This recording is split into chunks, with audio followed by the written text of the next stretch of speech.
Supporting businesses during the pandemic means supporting workers. Companies, like other institutions, are vehicles, mere shells with people who decide all aspects.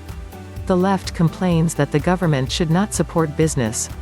The left is against business and for workers, but it is an unwise position.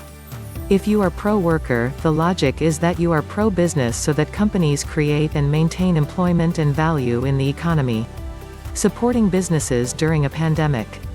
Society needs companies that hire people to provide the goods and services required. Without businesses, the government has no income, charities have no funds, and the economy has no sustainable economic wealth. Governments do not create productive jobs in the long term. That's why we need to focus on supporting businesses so they can keep employees during and after the pandemic. By combining this approach with proper planning and empathetic and effective leadership, we will preserve lives and protect the economy. Denmark did the right thing, Canada followed, but Mr. Trump continued his narcissistic approach based on his rising television audience rates. The Dane is trying to avoid mass layoffs. They will pay 75% of the salaries of employees of private companies affected by the pandemic. In fact, the government will pay for some people to stay in their homes. Those who continue to work do not benefit from this benefit, which is estimated to cost about $2.5 trillion, or 13% of GDP, over 3 months. In addition, the Danish government has agreed to guarantee 70% of new business banking loans to avoid the closure of the financial sector. The government hopes that this funding will encourage new loans. Canada focuses on business support during pandemic. Canada has announced an $82 billion aid program, or 4% of GDP, to help Canadians and businesses. This program includes $27 billion in direct income and wage assistance, and $55 billion to help businesses raise funds through tax deferrals. Lending to small businesses that need help to maintain their payroll is a crucial step.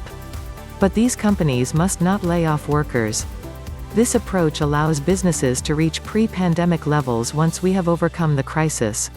The alternative is to allow companies to lay off workers who then apply for unemployment benefits. However, when people are unemployed, they become stressed and demotivated and risk leaving the labor market.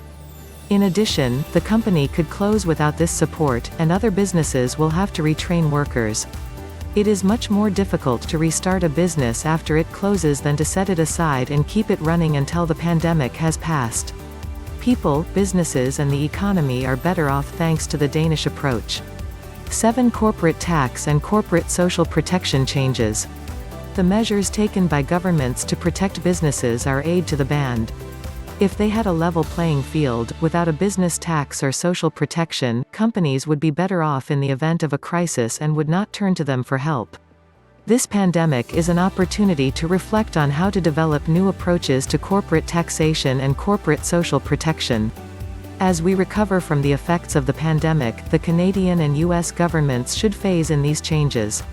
Eliminate corporate taxes. Do not pay social benefits to businesses.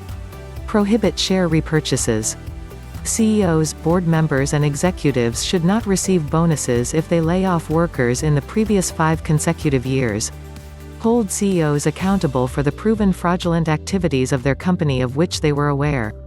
Hold the company, not the CEO, accountable while paying huge bonuses to the CEO, penalize shareholders and reward the CEO. CEOs must reimburse bonuses earned during the fraudulent period, even if they were not involved. At each annual general meeting, CEOs must provide shareholders with a personal letter stating that in the past year they have exercised due diligence and that they and their senior executives are not aware of fraudulent or unethical activities within the company. God only knows when and how we are going through this crisis. However, we know that the main concern of the American leader, asinine and narcissistic, is about him and his ratings. Let us pray that he puts aside his attention to his television audience and realizes that his reckless behavior harms not only his parties,